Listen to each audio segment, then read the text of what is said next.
கேட்டுதான் தீரும்.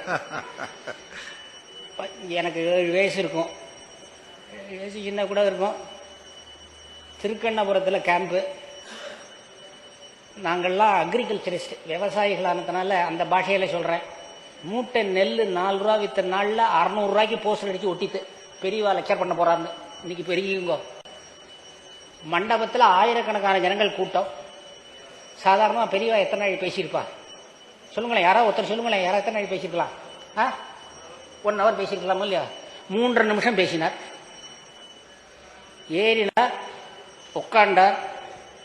எல்லாரும் எளிமையான வாழ்க்கை நடத்துங்கோ, யாரும் பட்டு வஸ்திரம் கட்டிக்காதீங்கோ, யாரும் வரதட்சணை வாங்காதீங்கோ, வயசான குழந்தைகள் ஆற்ற விட்டு வெளில போறதா இருந்தா நமுதான ஆசாமியோட அனுப்பிச்சு காலாகாலத்தில் திருப்பி அழைச்சின்னு வந்துருங்கோ, எல்லாரும் க்ஷேமமா இருங்கோ, நாராயணா நாராயணா நாராயணான்னு கீழே இறங்கிட்டேன்.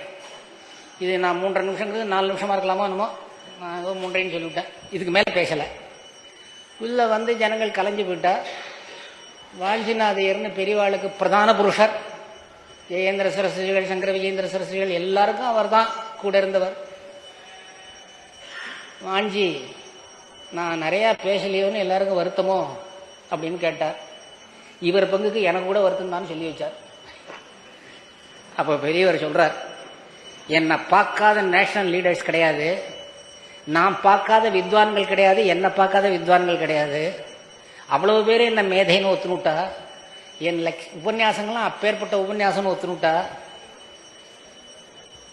ஒத்தனாவது நான் சொன்னதை கேட்கலடா, 4 வார்த்தை ஆணி அடிச்சா மாதிரி சொல்லுவோமே, அதை யாராவது கேட்க மாட்டானாங்கிறதுக்காக சொன்னேன் அப்படின்னார்.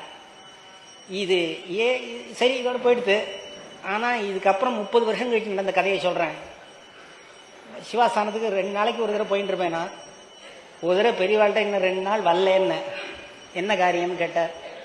கிராமத்தில் இருந்த கல்யாணம், மடத்துக்கு ரொம்ப வேண்டி வருவார், அவராத்து கல்யாணம், போயிட்டு வரேன். சரி போயிட்டு வா. போகிற போது தர்மம் சொல்லி கொடுக்குறாரு எனக்கு. ஓதி விடு கல்யாணத்தில், அந்த வெத்தலை பாக்கு இது தேங்காய் கொடுப்பா, அதை வாங்கிட்டு ஆற்றுக்கு வந்துடும், அங்கேயே வச்சுட்டு வராத, வாங்கிட்டு ஆற்றுக்கு வா, இதான் சம்பிரதாயம், போயிட்டு வாங்க. நான் கல்யாணத்துக்கு போய் இந்த வெத்தலை பாக்கை வாங்கிட்டு வரணும். அந்த அந்த அவர் ராஜாவின் சாஸ்திரிகள்னு பேர் அவருக்கு, இருந்தாலும் அவரை சாஸ்திரிகள் இல்லை, டைட்டில் அவருக்கு. பெருசா பெரியவா அவரை தயார் பண்ணா.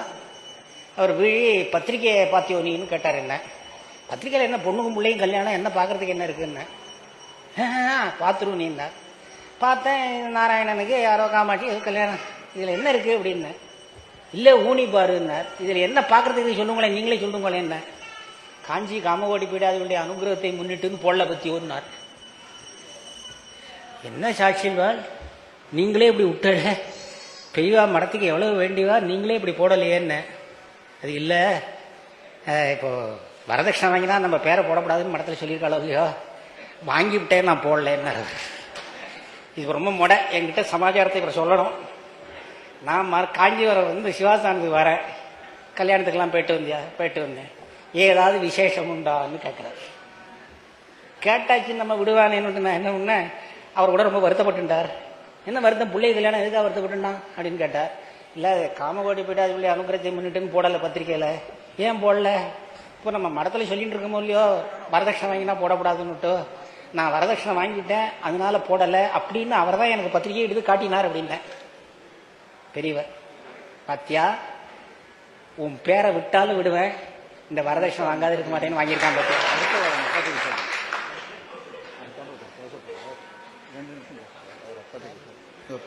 அந்த திருக்கண்ணபுரத்தில் சொன்னதை ஞாபகப்படுத்தினேன்.